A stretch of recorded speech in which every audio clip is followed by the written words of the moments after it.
So hello, everybody. As I said, I'm Josh Reed. I'm a PhD candidate at Penn State University.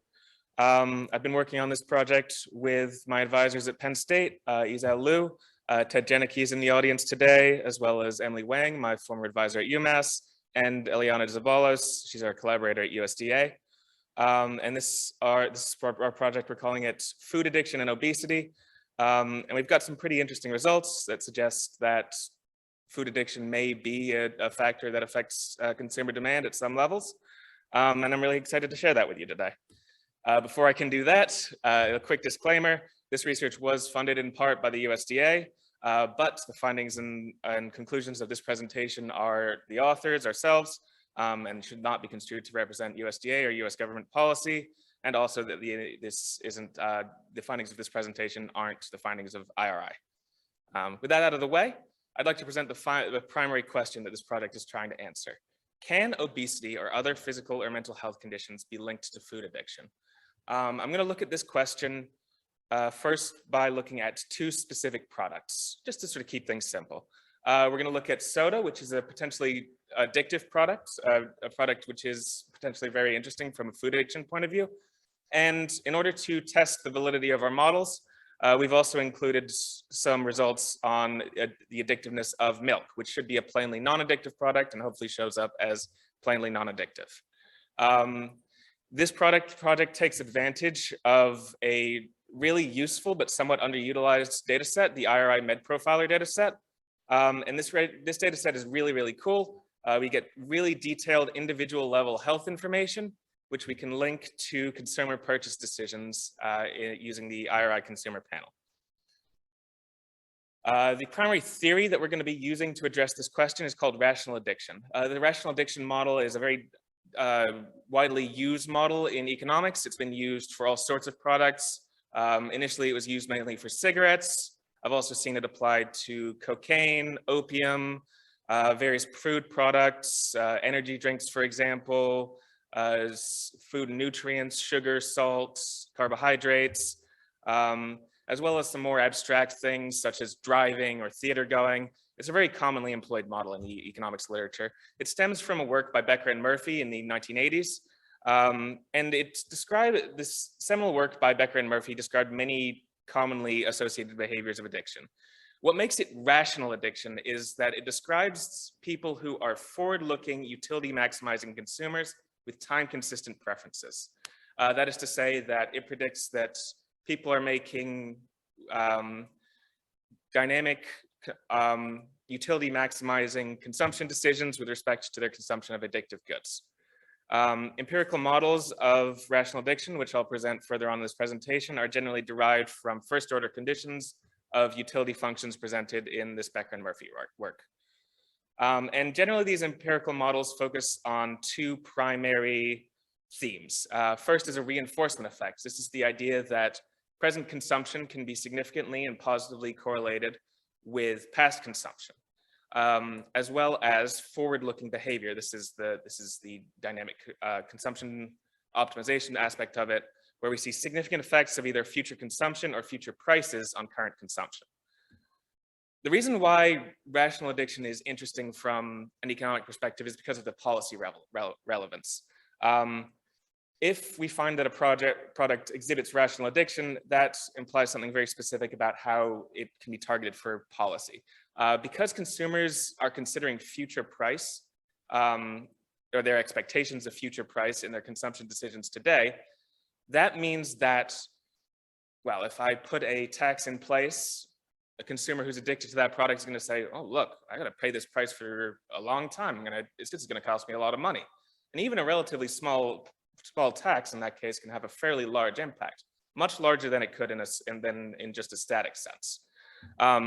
So in that sense, it's really important to think about, especially with respect to soda, where a lot of policymakers are now considering, for example, this is an example of the soda tax that's enacted in Philadelphia.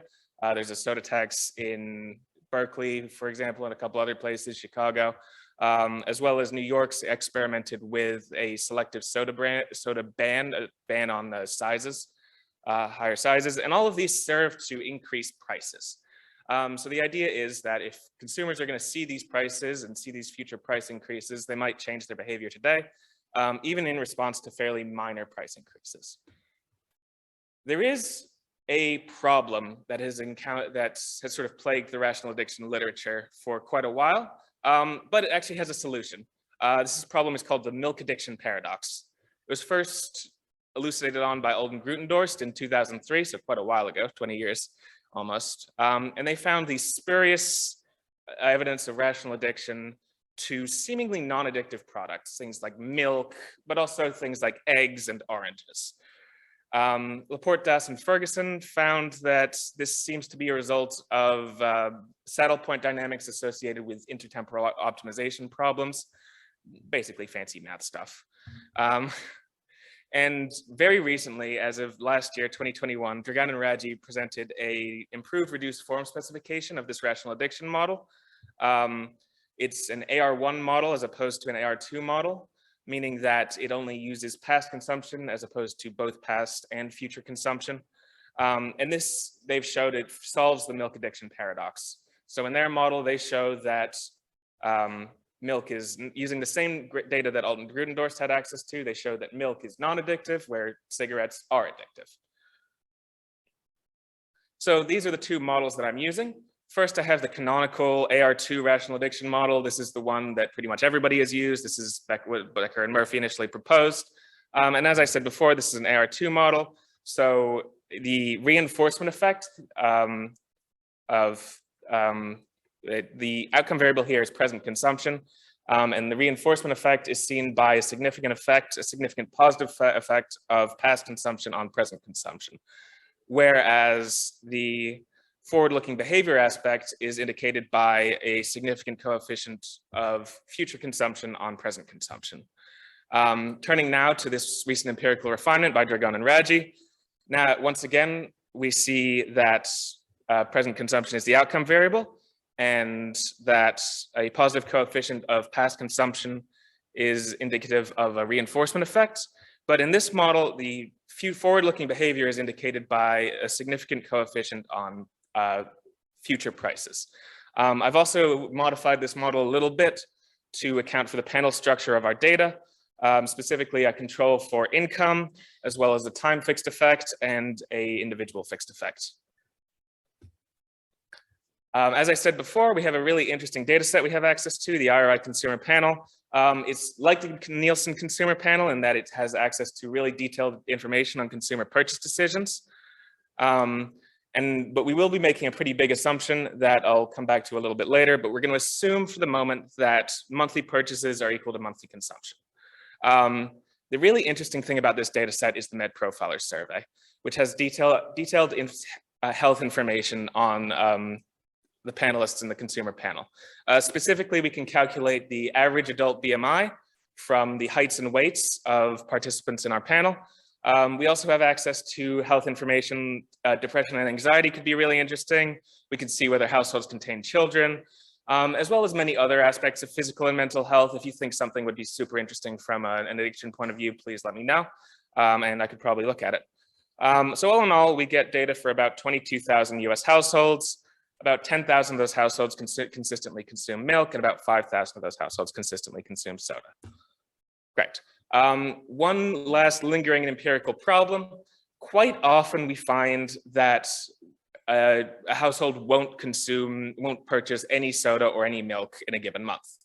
This isn't a huge problem from a consumption point of view, but how do we calculate price when we don't observe a purchase?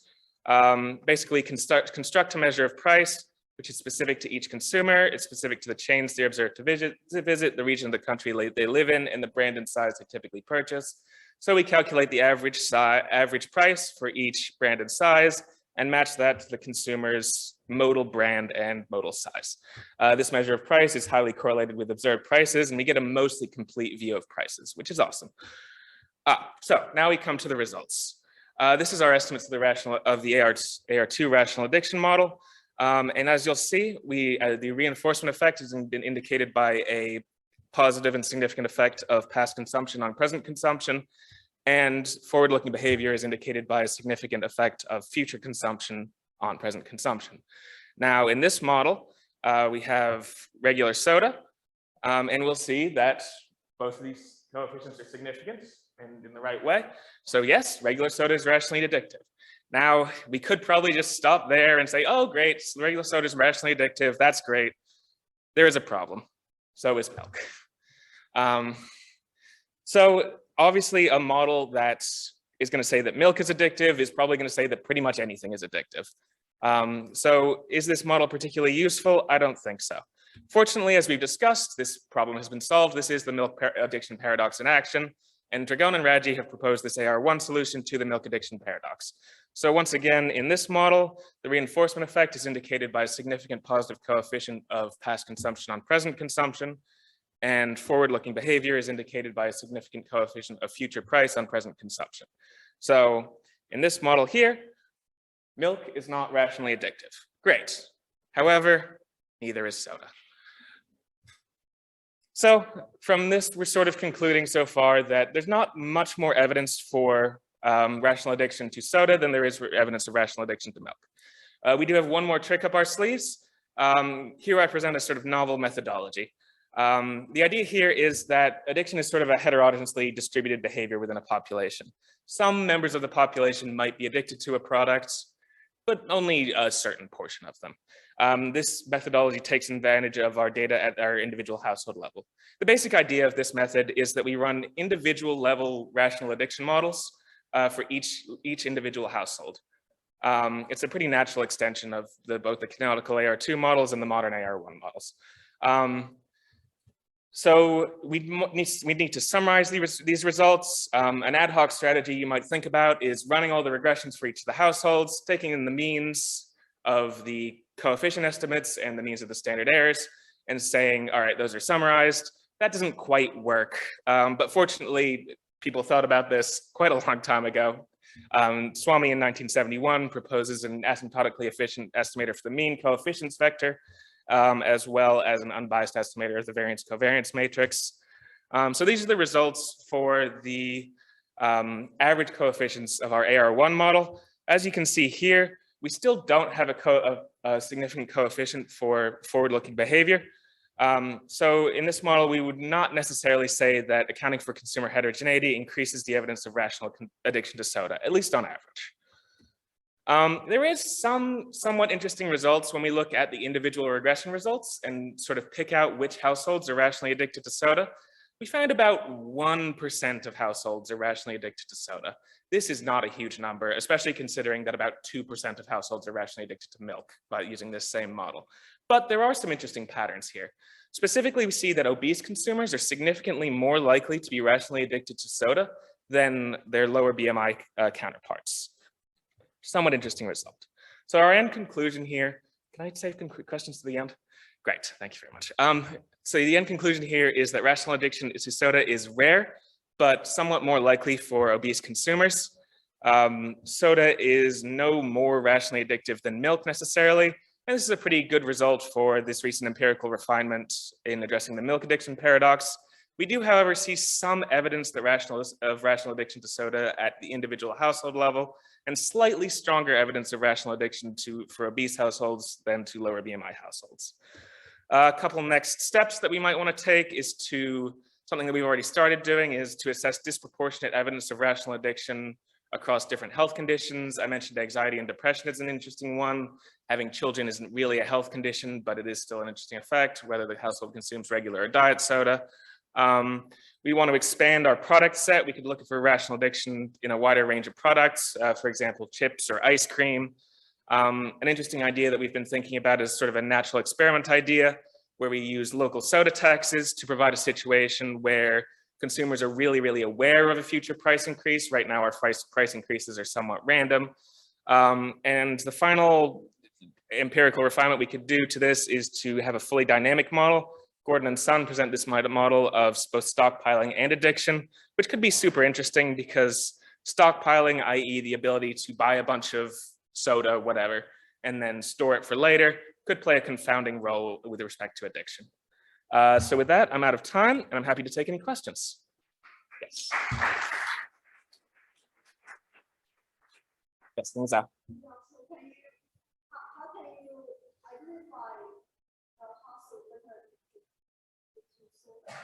Right, so it's basically the same idea as the aggregate models.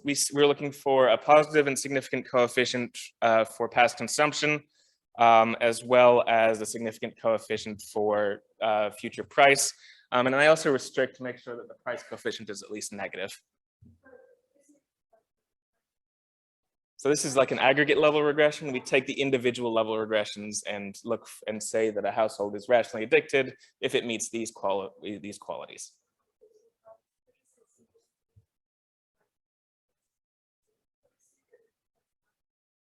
Yes, we have monthly purchases over about 5 years. This leaves us with between 30 and 50 odd observations per household. It's enough to run an individual level regression.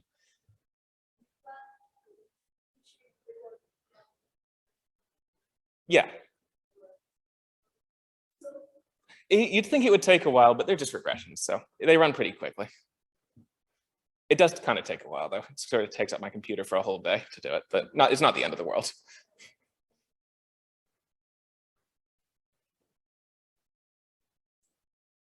Great, so if there's no other questions, I'll let you think about it in the future. I've been Josh Reed at Penn State University. Please feel free to contact me. There's my email right there. Thank you very much.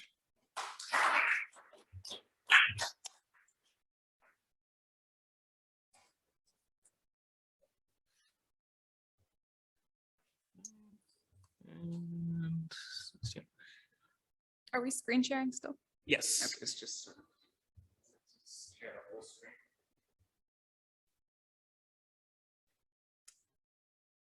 Okay. Hi, everyone. I'm Maria Calzantonakis. I'm a PhD candidate at the University of Illinois in Urbana-Champaign. I have to admit, I am a little addicted to soda, so thanks for that presentation. Okay, so most of our conversation in the food space and the ag-econ space tends to focus on commodities, but a lot of our food system is branded today. And stakeholders are increasingly caring about the behavior of their brands. And we're going to talk a little bit about one of those things today.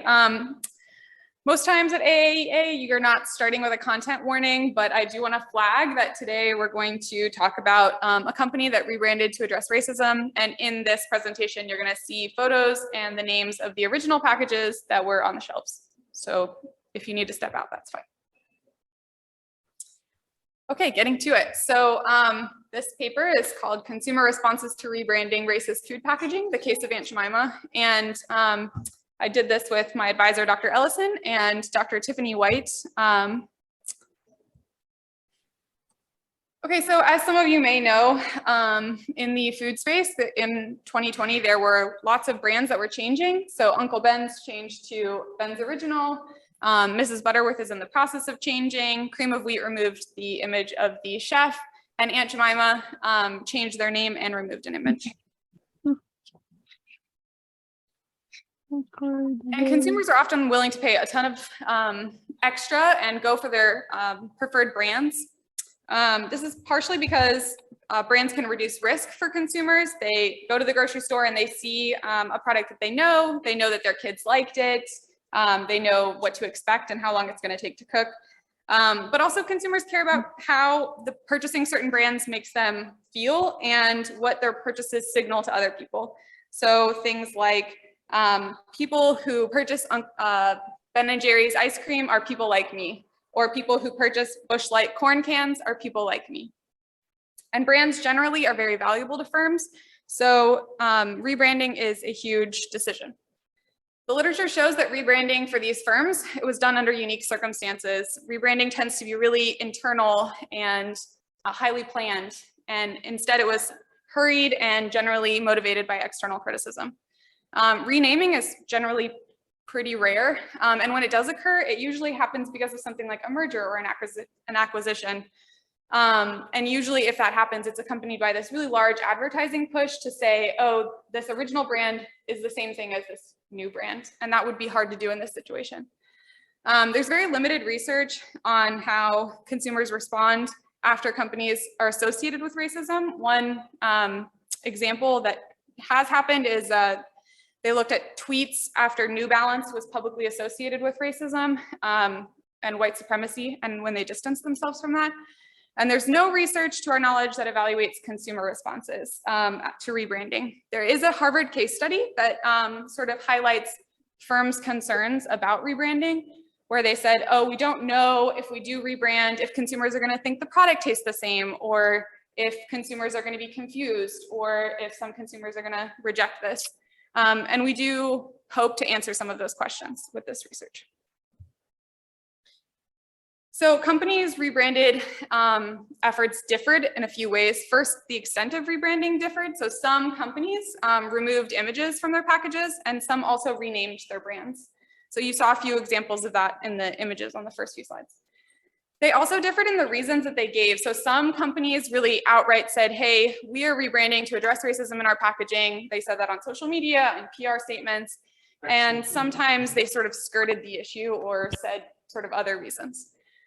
And then also some companies accompanied their rebranding efforts with a large or medium-sized donation. So in this presentation today, we're going to talk about the case of Aunt Jemima, which rebranded to Pearl Milling Company. To give you a bit of background on the company, the brand has used the name and image of Aunt Jemima since the 1880s, so over 100 years. And the brand was purchased by Quaker Oats in 1925 and acquired by PepsiCo in 2001. And research on the advertising decisions of Aunt Jemima notes it's widely acknowledged that the historical basis for the Aunt Jemima trademark is the plantation slave of the antebellum South known as Mammy. Okay, so in 2020, Aunt Jemima changed in a two-step process. This was their original packaging, and then they removed an image, which you can see here, and then later they renamed their brand Pearl Milling Company. In public statements, they did say that the reason they were doing it was to address racism in their packaging. They were very upfront about it, and they also accompanied their change with a $5 million donation to the Black community. And it was a very vague donation at the beginning. Now it has more specific parameters, but at the beginning it was just to the Black community. So in this paper, we're trying to evaluate how rebranding to address racism affected consumer responses. We looked at likelihood of purchase, expected taste, brand liking, and brand trust. And then because we're able to utilize that two-step rollout, we can vary the extent of rebranding, so whether the image or the name was changed. And also we tested how the reason given for rebranding, whether it was to address racism or something else, and accompanying with a donation, how that affected consumer responses. So we conducted an online survey using cloud research of about 1,500 consumers in November 2021, and it was designed to match the US population in terms of sex, age, and census region. So here's our design. All participants saw the original packaging. That was the one over here, fully on the left. And then they were randomly assigned into 6 groups where we varied the extent of rebranding, either the image and the name change, and the information that they saw. So the information they saw, this is the text. It was quite a light touch in terms of information treatment. You can see this was the original and updated for the image removal and then the name change. In racism information treatment, we just said they made the change to address racism in their brand and packaging.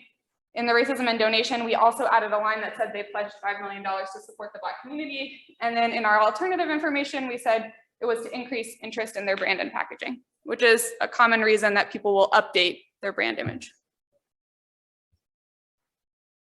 Oh, I should also note that we did say the information came from Adweek to avoid partisan news biasing people's feelings about it. So we used difference in difference methodology, and we accounted for time invariant heterogeneity using participant level fixed effects. But I think the results are easiest to see graphically, so we're going to go through it that way. So these are our results for likelihood of purchase. You can see that on the left-hand side, this is just image removal. There's small drops across information treatments and no real information buffering effect. Oh, sorry. On the right-hand side, you can see the image removal and the name change. When the name change happened, the likelihood of purchase dropped quite a bit more. And you do see a small buffering effect. Both of these are higher than the alternative information. So we see a similar story for expected taste. Image removal reduces expected taste slightly, and renaming reduces expected taste more, but information did not have a protective effect for expected taste. And similarly for brand liking, image removal, small drop, name change, larger drop, and no buffering effect of information. And last for brand trust, no drop for just image removal, small drop for name change, and no buffering effect from information. So one thing that we wanted to do was investigate across political ideology. Part of this is because food decisions are political and have been for a long time. There's previous research that looks at, for example, GMOs and animal welfare and how consumer responses differ across those labels. But also we know from previous research now that support for Black Lives Matter is quite divided across political ideology. And then also previous research has indicated that liberals think calling out potentially offensive content holds people accountable, and conservatives believe it punishes people. So in the popular media, this is sometimes called cancel culture. I don't know if you guys have seen that label. So to look at this heterogeneity, we look at the change in each person's level for each dependent variable, and then calculate the averages across political ideology and treatment groups. And here you can see the responses for that. So given our limited time, I won't go through all of our measures, but I'll just focus on likelihood of purchase. But I have those slides in if you want them. Rebranding, reduced likelihood of purchase, slightly less for image removal, and more for name change, as we saw previously. But these results are quite different across political ideology. So you can see liberals in both racism and donation actually had positive changes. And then moderates and conservatives, moderates had smaller reactions than conservatives. And racism information seems to work in reverse for conservatives. If you compare the racism information to the alternative information, it seems to have a more negative effect. Oh, sorry. Okay, so although this does move our understanding forward of consumer responses to racist rebranding, there is the concern of hypothetical bias. This is an online survey. This is not actual consumption data. We are going to get into that. I'll talk about that in a second. Also, this is a departure of an actual consumer experience. So information was given to consumers right before they rated these things. And it's more likely that the consumer was either unaware or learned about this quite a bit before they made their decision in the grocery store. And then also, because we're using an actual product, this means that some people in every single group are going to have known about this before. We do run some controls, and you can see those in my appendix. But the impact of the information treatment is imperfect because of that. And then obviously, as with any case, external validity is a concern. So would a sports team that's rebranding have the same responses? We're not sure. So I sum up the paper with some managerial implications. Because there are brands that are currently undertaking these changes, we suggest that brands should weigh the cost of information campaigns when they're solely removing images, because we find that doesn't have an impact on likelihood of purchase. We suggest that brands who are changing their name should engage in information campaigns, because it does have an impact on likelihood of purchase. And that they should try really hard to stress that the product itself within the box remains the same. In our case, we found that expected taste dropped, but in another product, this could be something like perceived safety, which would be important to look at. And then also, donations did not seem to have an impact above the racism information alone. So they should be clear about their reasons for donations. So for example, an ethical reason, or they should learn a little bit more about when giving a donation does have an impact on their consumers if they're hoping to influence likelihood to purchase. And then obviously, like we just saw, differences are pretty significant across consumer segments. So when they're estimating how much it is going to cost for them to make these changes, they should look at their current and future bases. So right now we're involved in the next steps, which is a scanner data analysis and a choice experiment to look at how this affects market share. You can see here, this is sort of basic right now, but this was Aunt Jemima when they rebranded, and this is Pearl Milling Company when they came back on the market. And you can see that they settle at a lower level. So it does seem that this has taken some consumers away from them. We're looking at if this dissipates over time and getting a little bit more detail on this. Okay, questions. I know that this is a little spicy of a topic, but I'm open to any questions.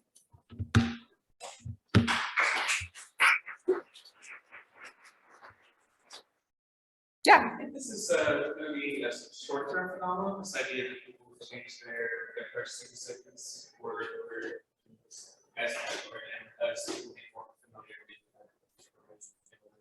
Yeah. Yeah, absolutely. So that's one of the things we're investigating with the scanner data. There's definitely like sort of one question is, are people getting used to the new name and becoming comfortable with it? But there's also the question with sort of, it's now not as talked about in the news, you know, maybe that also dies down some interest. Yes.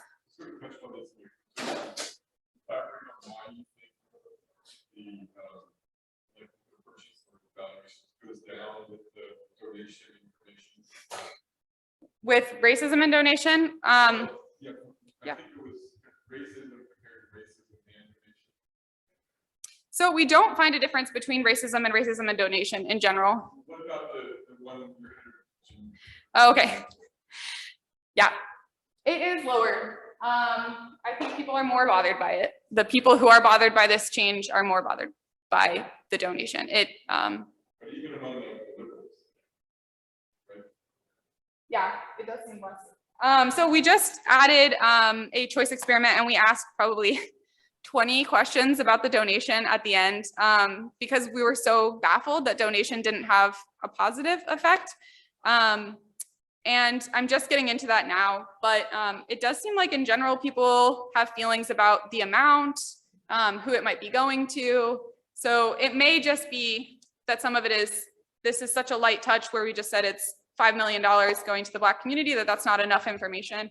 But we'll know more after these qualitative questions. Yeah. I wonder if maybe there's an association with genuine messaging or perceived genuine messaging or authenticity from the parent. Yeah. Yeah, so that's a great question. We asked about brand sincerity and brand liking and brand trust. And then also recently in this next survey, we asked more qualitative questions. We didn't ask it about PepsiCo overall, we asked about this brand. But I could see what you're saying, that maybe it's incongruent with the larger parent company. I'll have to think about that. Thank you. Yes. Yeah.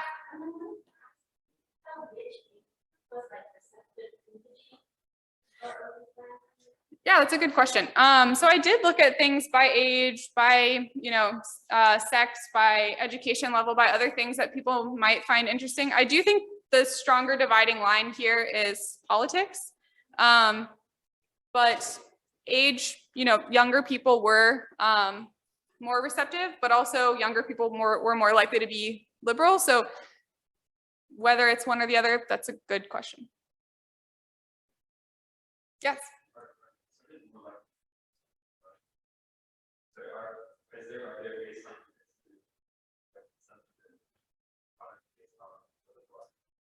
Yeah, that's a good question.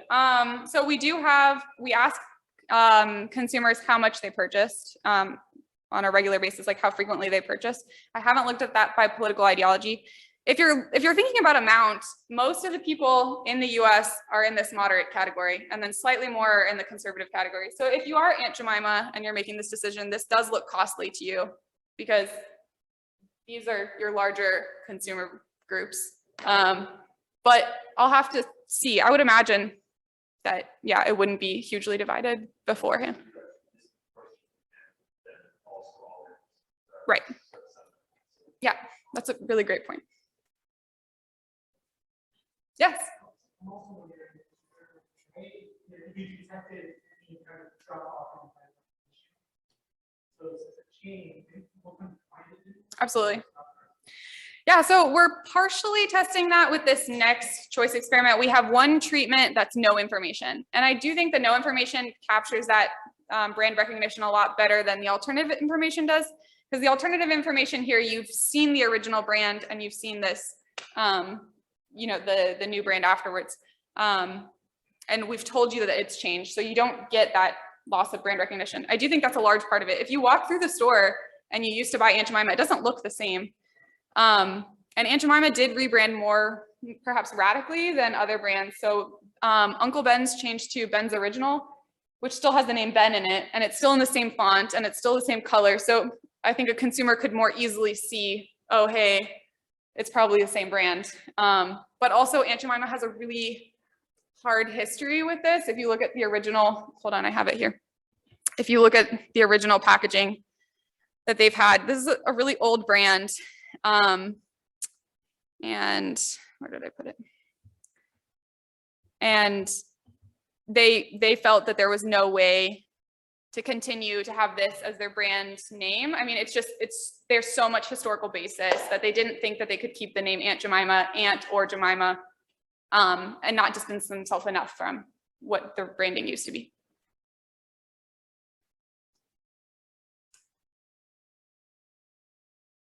But anyways, I think in keeping with the presidential address this morning, these are the conversations we do need to be having within the food space. This is part of our history in the food space.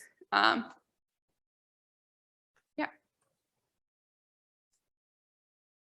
Any last questions? I know it's right after lunch and people are tired. And okay, thank you so much.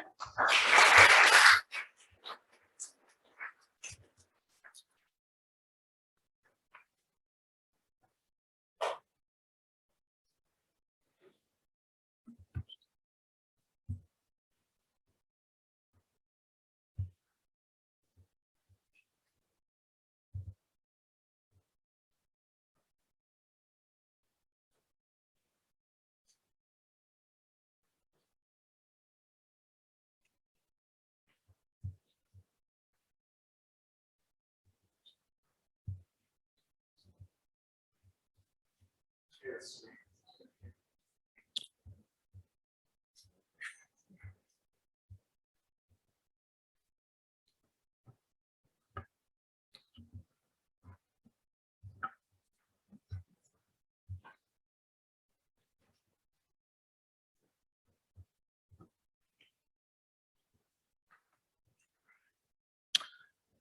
All right, hi, my name is Daniel Simanjuntak, and this work is also with my advisor, Ted Janicki and Douglas Wren. And today I'd like to share our work at Penn State on consumer stockpiling and retail recovery during Hurricane Sandy in 2012, which is funded by Open Philanthropy. So we are interested in consumer stockpiling right before Hurricane Sandy, specifically for emergency goods, especially for food specifically. And of course, you know, recently we have this new profound appreciation for our zeal in securing access to toiletries, right? So we're including toilet paper here. We also want to see retailer heterogeneity. How do retailers respond differently across store sizes and across different channels? And finally, we want to see if consumers are actually stockpiling differently across household characteristics. We look at previous work done on pre-hurricane stockpiling, and Beatty et al. In 2019 looks at 3 emergency goods, batteries, flashlight, and bottled water, covering 22 hurricanes over 10 Atlantic hurricane seasons, but only covering the Gulf and Atlantic states. And Pan et al. Paper in 2020 focuses on just bottled water, but it covers 4 hurricanes. Now, we see here that there's a narrow variety of products involved, and therefore we think we can contribute to the literature by adding food and of course our dear toilet paper. Why? And we specifically focus to, we want to look at Sandy in isolation for several reasons. One, Sandy was a superstorm, and for some it would say a perfect storm with so many factors that contributed to being very destructive. It was 2.5 times the size of Harvey. And it also wreaked havoc in northeastern states, which is not familiar with Atlantic hurricane seasons regularly. And furthermore, it occurred pretty late in the year, only just 3 weeks before Thanksgiving. And a lot of these factors probably contributed to why it cost so much, and it became the 4th costliest hurricane in the US history, costing about $107 billion. Another reason why we want to study Sandy in isolation is because it had a very large element of surprise. 6 days before the hurricane, all the models pointed that this hurricane would not even touch land. It would go to the coast, it would go to the sea. And if you see here, 4 to 5 days, only one European model predicted that Sandy would actually make a left turn towards the United States coast.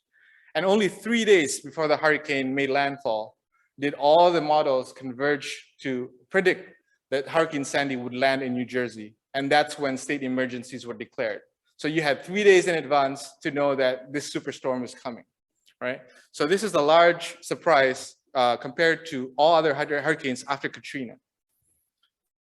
What we do is we want to plot coefficients into event study graphs. And therefore, what we're plotting are this delta coefficient, which approximates percentage change. So the right-hand side variables are all dummy variables, are interactions of dummy variables. And the left-hand side is either the log of sales volume or the log of count of universal product codes, or UPCs, or barcodes for these products. And of course, this structure, we continue to use this structure for each of the product categories that we're looking at. We combine purchase data and geographical data. Of course, for geographical data, we're using Sandy's hurricane coordinates to kind of figure out which counties are actually affected and which are not. For the retail data, we're using the Nielsen retail scanner data to take the weekly sales volume of each store, and also the UPC count for that week. For the Nielsen home scan consumer panel data, we're going to use it to look at purchases for households on a weekly basis as we aggregate them. Again, the products that we're interested in, we have 5 in total. Bottled water, we include because previous had included. We're going to add peanut butter, canned beans, and our dear toilet paper. And we're including dry pasta because, as a control, because we want to see, do people actually stockpile products which you actually need energy to prepare? And we do not have store inventory data. So that's why what we're trying to see here is if we can see stockpiling and specifically stock out just by looking at purchase data. We are dropping gas stations and convenience stores from this sample. So what's left are food grocers, mass merchandisers, and drugstores. Of course, not all stores would sell all those 5 categories. So there are always different samples, different amount of samples when we're doing regressions on each of the categories. But what we're doing now, is that we're going to plot something like this, right? Now, what we want to first know is specifically, we are looking at trying to find stockpiling behavior from coefficient plots of sales volume regressions, but we're looking at stock out occurrences from coefficient plots of UPC count regressions. In this part, I'm combining it into one. Okay, based on sales volume is blue, based on UPC count is green. If we see here, just to clarify, we're plotting this on relative week of Sandy. 0 means the week of Sandy, and -2 is a base week that we took 2 weeks before Sandy. Why? Because usually specific hurricane warnings do not go beyond 1 week of notice. And therefore, we ascertain that 2 weeks is enough to count as base level, as long as when we look at the previous year, 2011, as for our control, we do not see any specific spike or extraordinary event, right? So going forward, when we pull all that 3 channels into one, we see that obviously the spike happens for bottled water and peanut butter, right? Some on canned beans and some in toilet paper, and really nearly none in dry pasta. So this kind of confirms the logic of not stockpiling products which you actually require energy to prepare, especially during a hurricane. When we look at the green colors, we see that there's possible stockouts when we see post-Sandy dips or negative values, but they occur in different timings in the weeks, and we got to hold off right now because I think we need to see deeper into what actually causes those. Specifically for today, due to interest of time, we're going to just look at two interesting products, which is the peanut butter and, of course, our dear toilet paper. What we do is now I'm splitting the coefficient plots to the left and the right. For these few slides, we'll see the same format of the coefficient plots from the sales volume on the left for us to see this, the stockpiling behavior, and the coefficient plots from the UPC count on the right to check out the stockouts that's possible. Now, when we separate the three channels and we plot, do the separate regressions and we plot them, we see that all, especially food grocers and mass merchandisers, are experiencing a lot of stockpiling 1 week before hurricane. The drugstores actually only peak during the hurricane itself, right? And for peanut butter, there's actually quick recovery for the food grocers and the mass merchandisers here. So even after that spike, they all went to normal levels of variety sold. So very, very stocked. For drugstores, we see that there's this 3-week dip. So we're supposing this might be the stockout at drugstores. Yes, possible, likely, right? Because you don't expect drugstores to be having a lot of peanut butter stock, right? So mass merchandisers and food grocers are more prepared. When we look at toilet paper, we see stockpiling a lot in all three channels, 1 week before the hurricane. In mass merchandisers, however, the stockpiling kind of drops during the wake of the hurricane itself. But let's see at the UPC count level. You see that drugstores have relatively a lot of sales even after the hurricane. And mass merchandisers, although they kind of dipped during the hurricane itself, they rebounded back and they went back to normal levels. How about food grocers? Food grocers experienced a dip which did not recover in like 8 weeks. So this kind of suggests that the food grocers, yes, they were very stocked with peanut butter, but I think with the change, the stockpiling by consumers for Sandy, they were not prepared and they had a long time to recover for food grocers.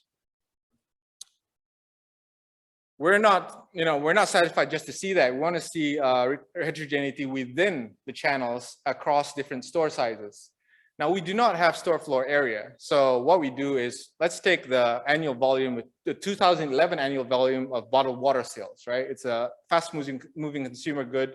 And we can use that as to categorize into large, medium, and small.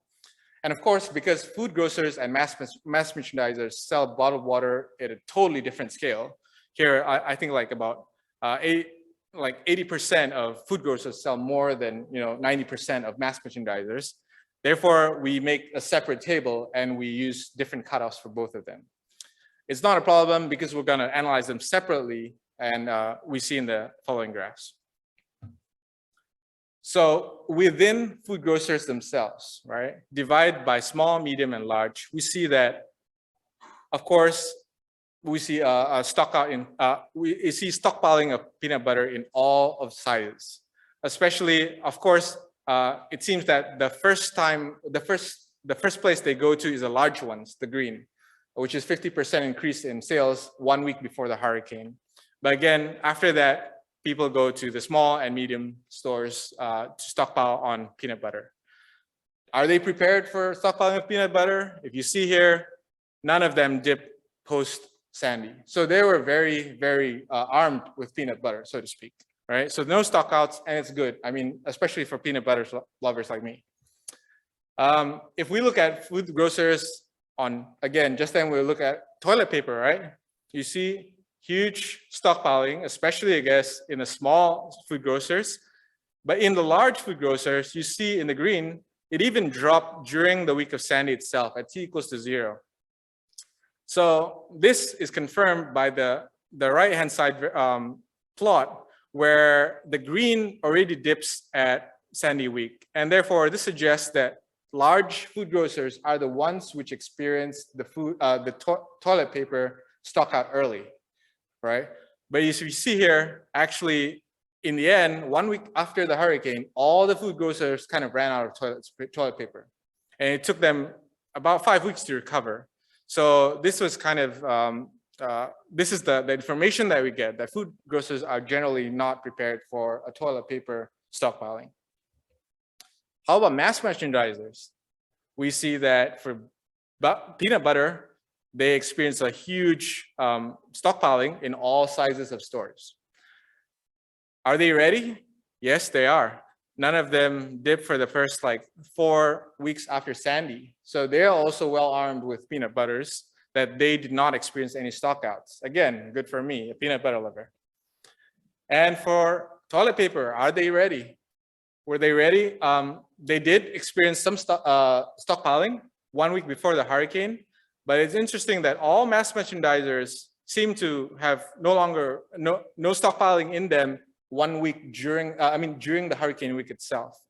And if we see here, there's also a drop in the UPC count, although it's only the large and the small mass merchandisers which actually dipped to negative levels of UPC count. And if you see here, actually they rebounded and recovered 1 week after the hurricane. So this is pretty fast and pretty efficient for a logistics system. Going on, after we see the store level data, we want to see, are there any differences between consumers when they're stockpiling across household characteristics? Instead of the sales volume, of course, when we're talking about households, we're looking at purchase volume per member for the dependent variable. And what we're doing here is we're including one dummy variable, which will be interacting with the three-way interaction variable just then, whose coefficient we are plotting. But instead of plotting the delta that we just saw, we're going to be plotting the new coefficient of the four-way interaction term, and which will have the interpretation of just the difference between the two groups. What we're comparing are households of different income, above median and below median, of college education, any education in the members or not, race, children, with children or no children. What do we find? When we plot these difference, what we see is that higher than median income households are actually stockpiling 22% more bottled water than lower than median income households, but a week before the hurricane, right? We don't see any other heterogeneity here, so that's pretty good. African American households are actually stockpiling slightly more peanut butter per member during hurricane week itself. However, this is borderline significant. It's significant on 5%, but not significant at 1%.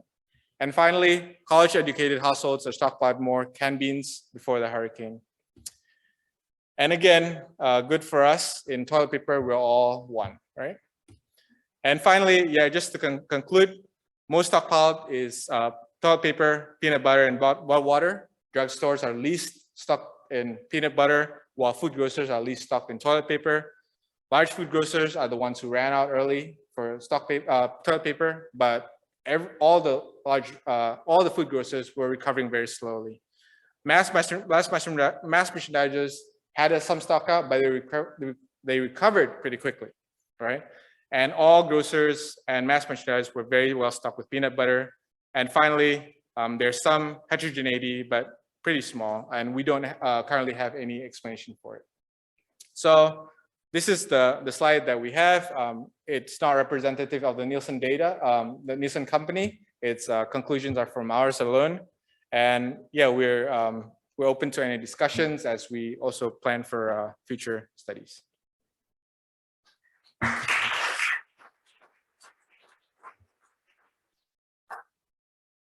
Yeah, is there, yes, please.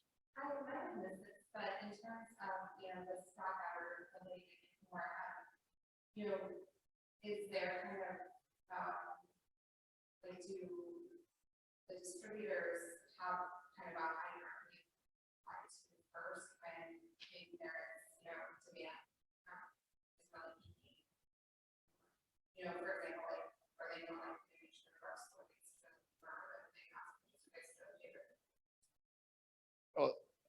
That's a good point. I really don't know because I think, yeah, it's true that I think a lot of times the supply is held by the brands logistics system instead of sometimes the store themselves. So that makes sense. I wonder if the data is sufficient to look at this sort of a finer scale. It seems like this is more of a maybe a daily concept than an actual weekly concept. You might be able to see exactly what's happening to people. I think that's to a certain extent when we're talking about hurricane, which comes with a warning of 3 days or 4 days or 5 days. Yes, it becomes a very daily event. And I think unfortunately the Nielsen data at retail store level data only has weekly levels. And when we're looking at consumer panel data, it's daily, yes. But I am realizing there's missing data because of course, when you are hit by a hurricane, you don't have time to sometimes scan your items. And I think that might be a concern in missing data, but I'll check that again. Yeah. Sorry. About sort of the logistics challenges associated with stock ads. I'm just kind of wondering to what extent the hurricane hit in Thursday, right? Yep, that's right. Maybe for the first time in many decades, and potentially knocking down trees that maybe, you know, there hasn't been a huge hurricane to knock out trees at this point. Trucks getting through, getting to stores, and maybe even like the geographic dispersion of stores. Yep. More accessible to highways and other roadways.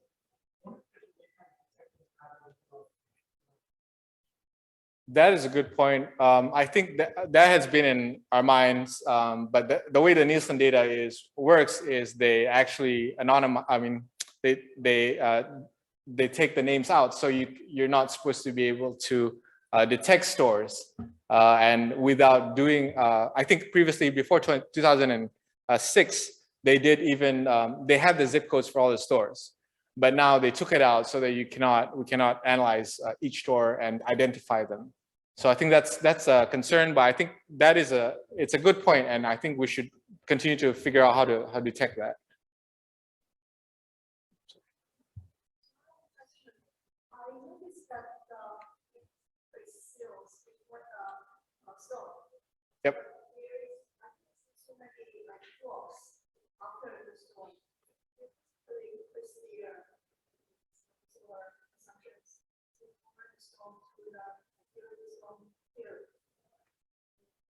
From my understanding, the store probably that you purchase a lot of less after that.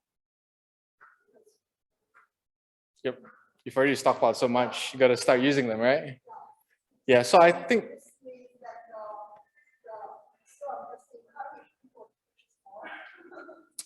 To a certain extent, that's what we also are thinking. But if you see the peanut butter graphs, you're seeing the spike and it doesn't go down. It just comes to, and these are purchase data. So it means people are purchasing like back to normal peanut butter. So what happened to that stockpile of peanut butter? I mean, either it's wasted or you consume it. So I think the point is, that's why we're looking at different products, because if all products show a drop, it might be just all stores closed or people just stop going out. But when we're including these different products, we're seeing, oh, some of them went back to exactly normal.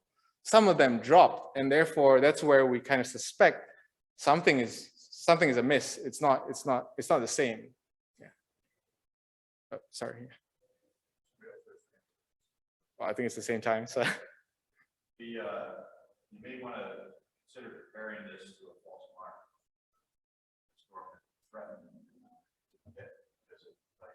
Different about how people actually consume peanut butter, how weather disruptions linger because of the storm or general supply chain.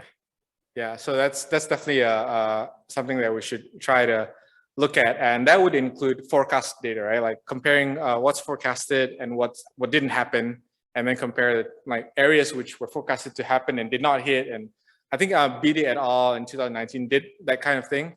But of course, for those emergency supplies, the 3 products, and I think yeah, we can try to look at that and try to compare.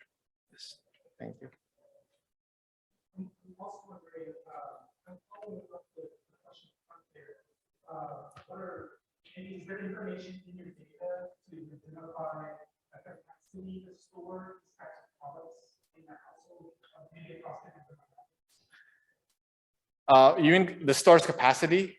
The individual purchasers' capacity to store. Oh, yeah, currently we do not have them. Yeah. Yep, that's a good point. I mean, I think starting to look at using the consumer panel data and seeing the households kind of characteristic to find out whether they actually have storage, right, to kind of stockpile. Yeah, I think that's also a possibility. I'm not sure if we need to start including stockpiling studies in that kind of I think area. I mean, stockpiling merely just for prices, or like. So that's why I think, but it's a good suggestion. Thank you very much. Now about using consumer panel to data, there must be at least some households that report. I wonder if you can get a sample of which individual households do keep reporting throughout the period. Yeah, so I think that's right. So I think that's a good point. I think, but yeah, so we will have to find enough households which report consistently even after they were hit by hurricane, and then to find that. And if we can find that, we can even see, brand switching, where can we detect stock out from the brand switching when they're usually buying a certain brand, and then during the hurricane or near the hurricane, they switch brands and they return to their old brand. So that's a possibility of trying to study. Pardon? I think the scanners are better. It might be, but your concern after a hurricane would probably not be to look, Oh. Well, yeah, it makes sense. Yeah, I think that's a good point. Yeah. There are a lot of retailers now are doing very detailed analysis of their own data from scanner data, because the loyalty club cards, they have an enormous amount of data for household by household information. It raises all kinds of issues in terms of what companies want to share and how want to share what kind of they might work with you to do an analysis, but not want you to share the results. Depends on a lot of things, but they are increasingly doing very detailed analysis, hiring data scientists, and unfortunately not enough economists. They're hiring economists trained in their data science. They're hiring a lot of folks to do a lot of analysis of these really rich data.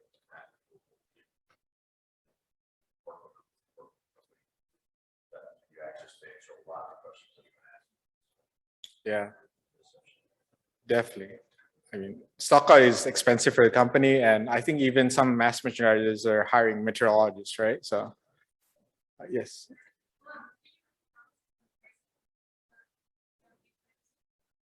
At this point, we have not considered that. I know that a recent paper by Beatty in 2021, I think, checked that there's no gas price gouging before the hurricane. But we have not checked this on here, so we might, but I'm not sure that we would go into changes in peanut butter, prices. Yeah. So actually, increasing prices, but stores can also influence how much you buy to do with that, like quantity limits or quotas.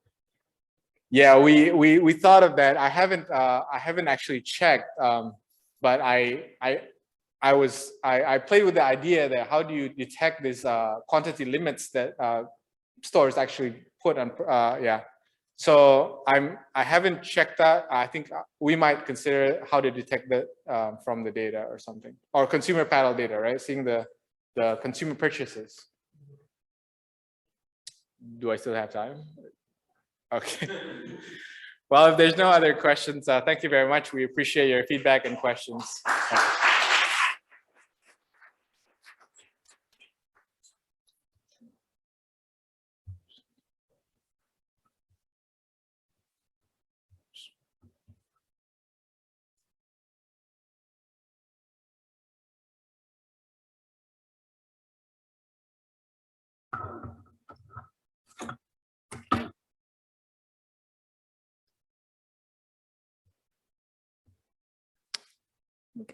How much you minimize?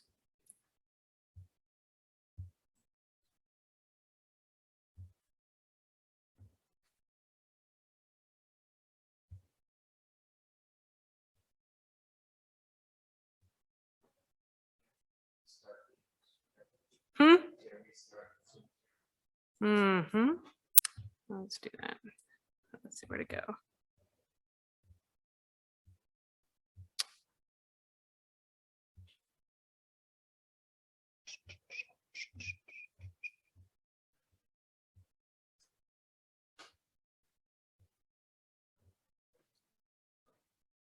Okay, hopefully that works. All right. Hello, everyone. My name is Jackie General, and today I'll be presenting on some very preliminary research that I've been conducting along with Kimberly Jensen regarding household food waste, food shopping behavior, and time use. So the motivation for the study comes from research that's found that approximately 35% of the US food supply is lost or wasted annually, and about half of that we think comes during the consumption stage. So this is either when households go to a retailer, purchase food to prepare meals at home, or when restaurants prepare meals for households to consume away from the home. Right, so in 2015, the US set a goal to halve their food loss and waste by 2030. In order to design kind of effective policies to modify household behavior requires a good understanding of the household level drivers of food loss and waste. So some other strain of research that's shown that consumers are aware that they're wasting food, but they also believe that some level of that waste is unavoidable, which suggests there's some kind of economic behavior going on in the household, right? As they manage their food stocks to maybe try and minimize, but not eliminate their food waste. Right, so our three kind of recent empirical papers that have tried to look at food waste in the context of an economic model, and specifically the Becker model of household production. This is a really useful framework for studying household behaviors like food waste because it looks at how individuals or how households combine market goods with time to produce commodities like meals at home. So of these three papers, two of them kind of look at this from the inefficiencies in food at home production perspective. It's the idea being here as households are more efficient at using inputs to produce outputs like a meal at home, that should reduce their waste. And so what these papers have kind of found is that things that increase inefficiencies and therefore increase waste, things like higher incomes, joint food preparation, healthy diets, things that decrease inefficiencies and therefore decrease waste or higher educations, age, household size, and then some shopping patterns, so frequent grocery shopping and distance to the grocery store. Smith and Landry then also estimated a formal demand model for household food waste. And they found based on that income elasticity, this is a luxury item, and some similar findings again about some of those household characteristics. And so we can see in here, or already some hints at how time use and the value of a household's time might play a role. Right? Household size, if you have more people in the household, you may have more resources, but if they're children, there may be more constraints on your time. Shopping behavior requires an element of time use to travel to the store, the time you spend in the store, all these things. But more explicitly than that, right, the Becker model is a lot about the importance of accounting for time use and understanding household behavior. Right, so the goal or the purpose of this study was to begin to investigate the relationship between the value of time and a household's food waste behaviors, similar to these earlier papers, or very recent papers actually. Our papers also motivated by the Becker model. We're going to kind of frame this and look at how households choose between food at home and food away from home. We're going to conceptualize food waste as an input to the food at home production process. So to motivate the rest of the paper, I just wanted to present a very simplified Becker model. Right, so in the Becker model, households derive utility over commodities. And so we have two commodities of interest, meals at home, the ZFAH, and then food away from home, where you would measure these commodities in like calories consumed. You also have tau, which is a parameter for tastes and preferences. These commodities then are produced through production functions. And each of these production functions have two inputs. The first are the market goods. So these are the foods that you purchase at the grocery store or the food that you purchase at a restaurant. We also have time. This is the time spent in production. So for food at home, that means you have to go to the grocery store to shop, bring it home, prepare it, cook it. For meals away from home, that might be the time spent traveling to the restaurant and then also the time in the restaurant eating. And then lastly, we have K, which is our production parameters. So those household environmental variables that may make you more productive at preparing meals. Right, so like I said, we are going to conceptualize food waste as an input to the food at home production process. So I'm going to open up that market good for food at home, and I'm going to decompose it into kind of two parts. The first is the amount of that food purchase that you actually use in the production process. And the second part of this is the food that you never use. So this is the food that goes wasted, right? So in this way, we're looking at that food, that's the half of the pint of milk you purchased you never use, or the fruits and veg and the crisper that go bad, right? For now, we're kind of focusing in on that and not paying so much attention to the plate waste or the food that goes to waste during the production process, right? But now what I can do is I can put that back into my production function so that I have food at home production as a function of food waste directly. And then we can put the whole consumer optimization problem in terms of these market goods and your time. Right, so we're setting this kind of household behavior as they choose the optimal level of market goods, which are waste, food away from home, and then also time. Right, but like any other optimization problem, we also have our constraint. Right, so this last constraint in the Becker model is all about your kind of limited resources that can be spent on time and goods. So right, so we have price, so that's the kind of the per unit cost of the market goods, but we also have this variable W. Right, and W is the household value of time.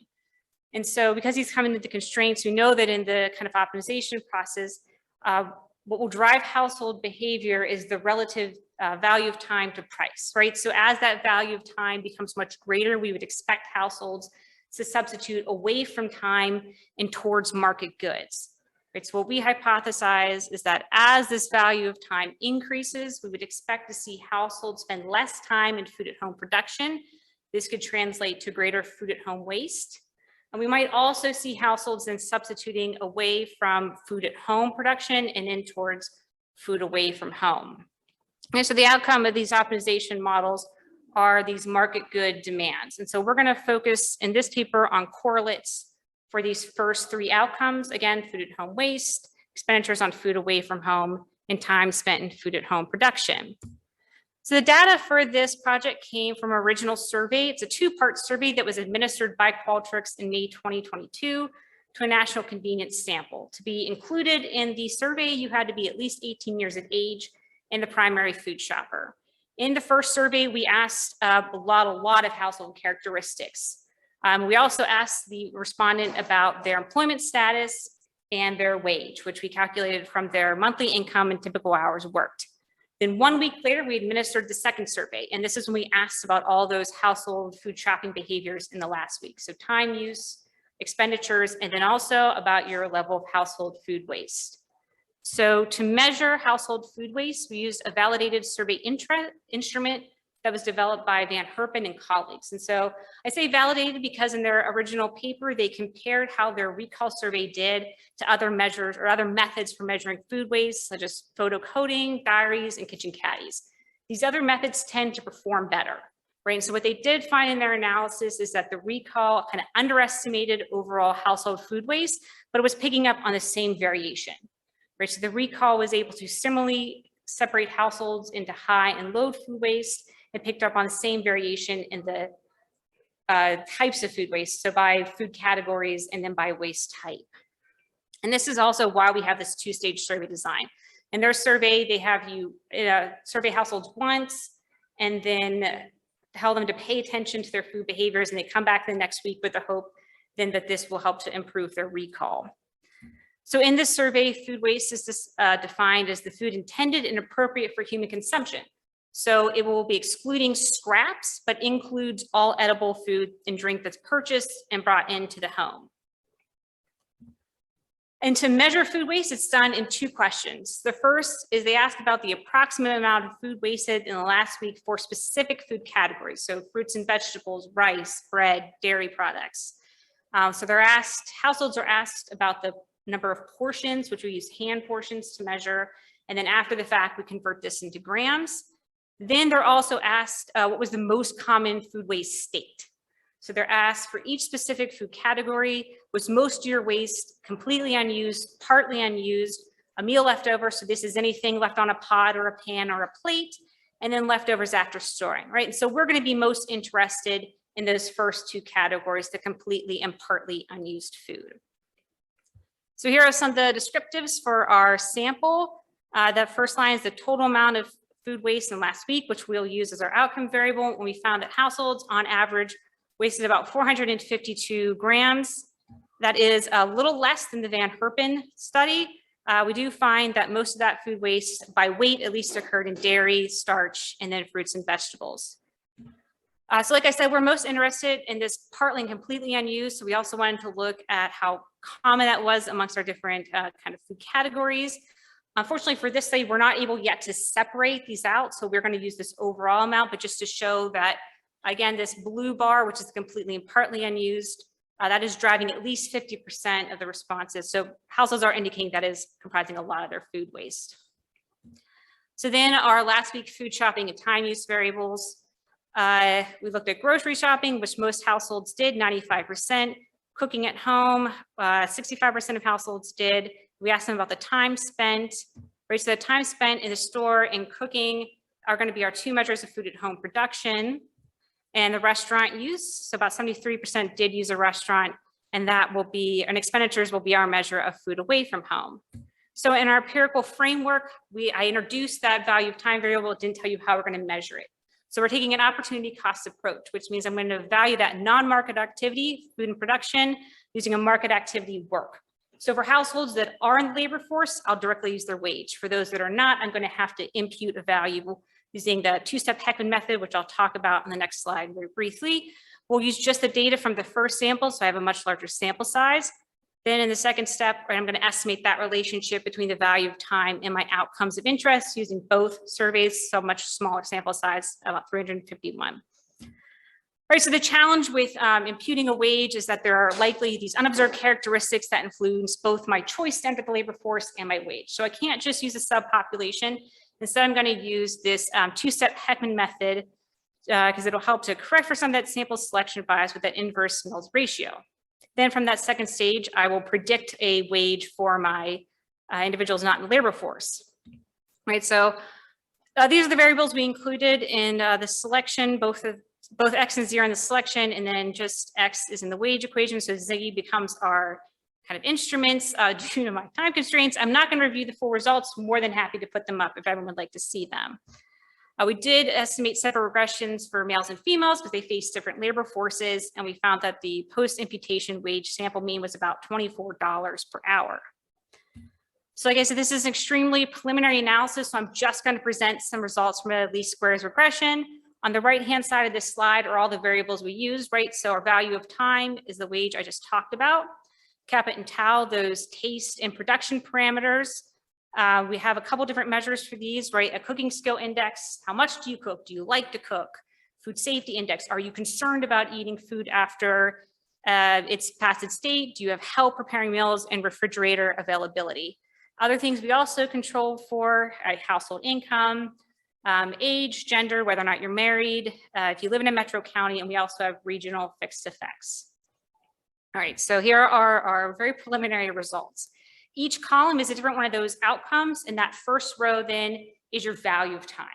And so what we find for food waste is that the value of time has a positive and statistically significant relationship, albeit quite small.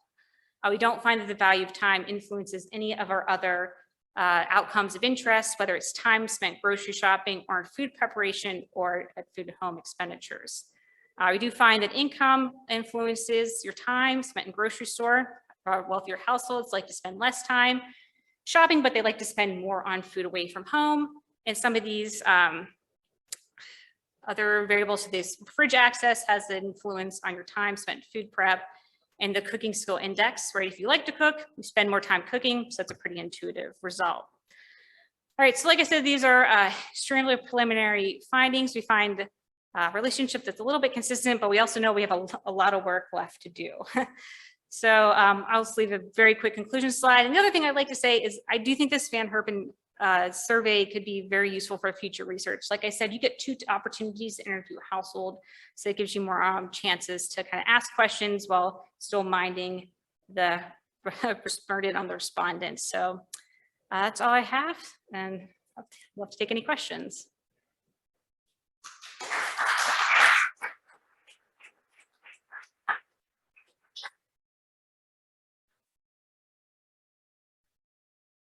Yes. So, you mentioned, some of the research, of the liquid size,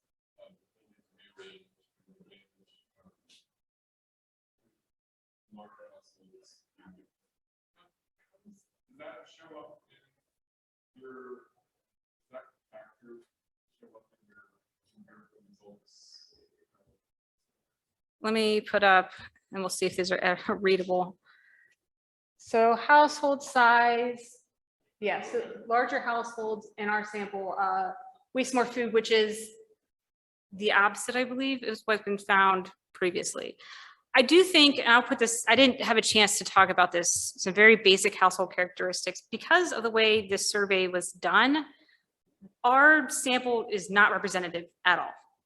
And that's in part because we have what's called a loss to follow up, right? Qualtrics will only ask people to get involved if they want to be. And we had about 50% of my sample was Hispanic, which is just very unusual. So we do control for some of these things, but I think we need to spend a lot more time thinking about what the implications are for some of these findings and why they might be so different from earlier studies that were able to use more representative samples.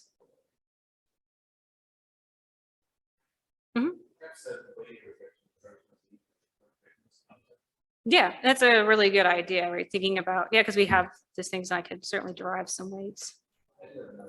Yeah. So how do you measure the value of time? So, sorry, I had to really speed through that. So there's kind of the philosophical and then the empirical, right? So philosophically, we take what's called an opportunity cost approach, which means that I'm going to value this non-market activity, rate the time in production with a market activity. So that's your time spent at work. Obviously, that gives us a wage rate right off the bat will work for those who are employed. For those who aren't, though, I need some value. I need to impute a wage rate for them. And that's where that Heckman model comes in.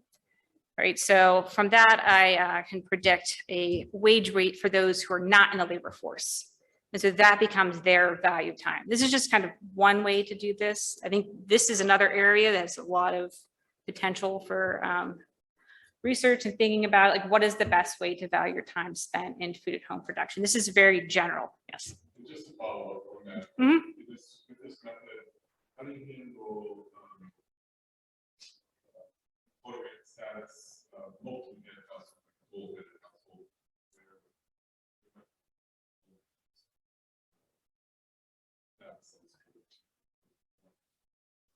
So for this, we're not, right? So all of this is done. So one of the things we did is, right, we're only including those who are the primary food shoppers. The assumption being here that this is the person that's doing most of the work in the household. So it's their value of time that should drive the household behaviors, right? So we haven't taken a step back yet to say, could I then impute the other person's value of time, or do I have another measure of value of time, and how do we balance those, right? So now you're thinking more of kind of a collective household model.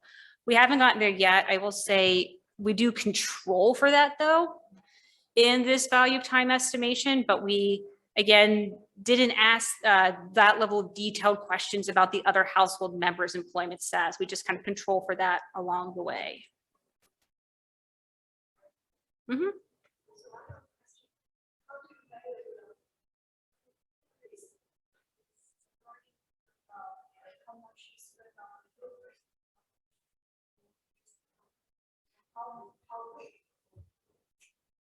Yeah, so we have this survey method. So we are asking directly, right? So we ask each house. So it's a quantity. Yes, so our household food waste measurement is in grams. We don't ask the household in grams because that would be ridiculous, but we ask them using what's called a hand portion method, right? So the way this Van Herpen survey works is first you say, do you have any waste in these following categories, right? And so then for the categories you have indicated you have wasted food, you then get a question. And the question will say, and each question is tailored to the food product itself, right? So I think like bread, for one example, which unfortunately doesn't use the hand method, but for bread, it will say in the past week, about how much bread did you waste? Was it 1 slice, 5 slices, a loaf of bread, something like that. And then from those responses, we have a conversion rate and we then convert that to grams, right? But this is a direct measure. I know on the previous research, there was a little bit more kind of looking at the relationship between the quantity or the calories used and the calories consumed. This one goes and asks you directly about your food waste. So you know that some food are perishable. Mhm. They have from time. But the household have different preferences across some households purchase very Mhm. and some purchase berries. Mhm. Do you consider that also may purchase No, so we can't look at that in this study, right? So we only asked about the actual food waste that you have. Then, it's a fair point, and I think, I think it's a really fair point. We can't really do that. We can control for those characteristics that we think might influence that, but we're not, because you still have to think about like, I could purchase a lot of vegetables, but I could also use a lot of vegetables, or I could purchase a lot of vegetables and I could use no vegetables. Where I think that we're going to look at this is we might think that for households that have a really large value of time, things like a fruit or vegetable may take more time to prep. So what we're hoping to do next is to look at by product category, right? Does that value of time matter, or does that have a different effect on these different products for things like fruits and vegetables, which are more perishable? But yeah, we're not able to do that in this study, but it's a good point. Hmm?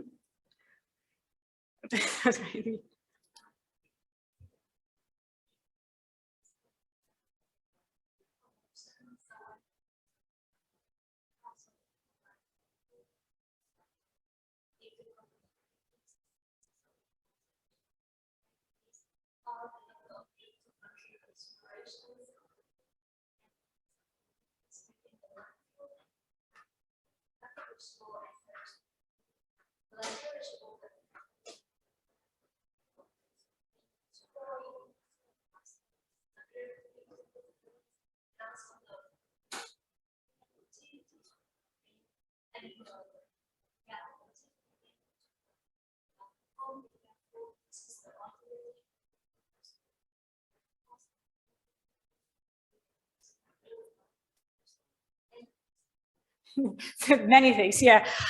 So you can tell me if I forget one of them. But the first one being promotions. So we have a variable. We asked about awareness of promotions or use of promotions. We haven't gotten a chance to look at that yet. The second being this kind of idea of utility from food at home versus food away from home, your preferences, things like that. So the cooking index is kind of one way to get at that, right? So the cooking index, and I think I have the specific questions for this. There's our cooking skills index, right? And this kind of gets at this measure of, do you like to cook? Do you like to spend time in the kitchen?